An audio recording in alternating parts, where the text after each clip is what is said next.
আসসালামু আলাইকুম। আপনাদের সবাইকে স্বাগতম জানাচ্ছি খুবই স্বাস্থ্যকর উপায়ে কাঁচা আমের আরও একটি আচারের রেসিপি দেখার জন্য।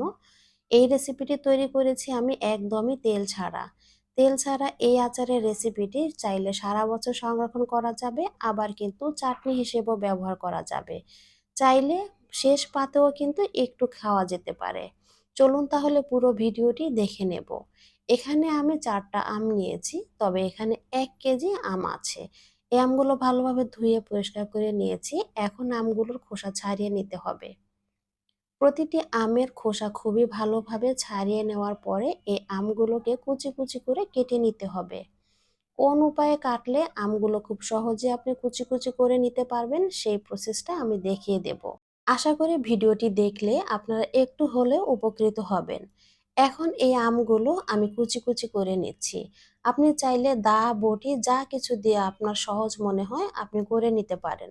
আমি এই প্রসেসটাকে খুবই সহজ মনে করেছি। এভাবে কুচি করলে কিন্তু খুবই দ্রুত সময়ে কুচি করা হয়ে যায়।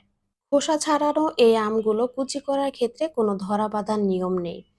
একটু মোটা হোক বা চিকন হোক তাতে কোনো সমস্যা নেই, বাস একটু কুচি করে নিলেই হয়ে যাবে।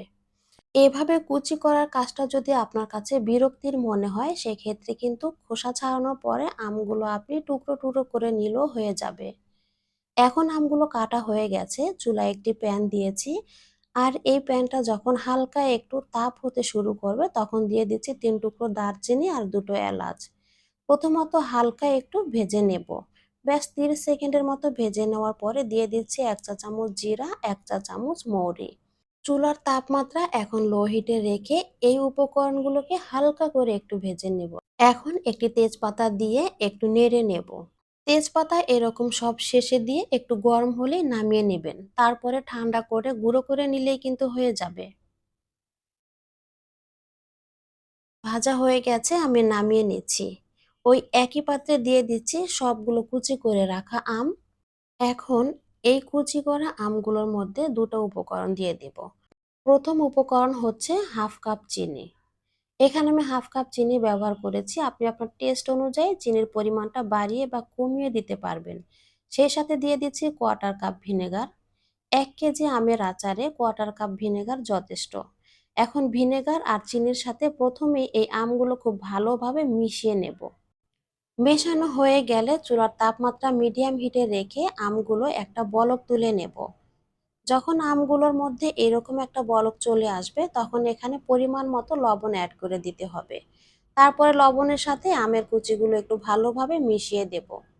এখন আমের এই পানিগুলো কিছুটা শুকিয়ে নেব।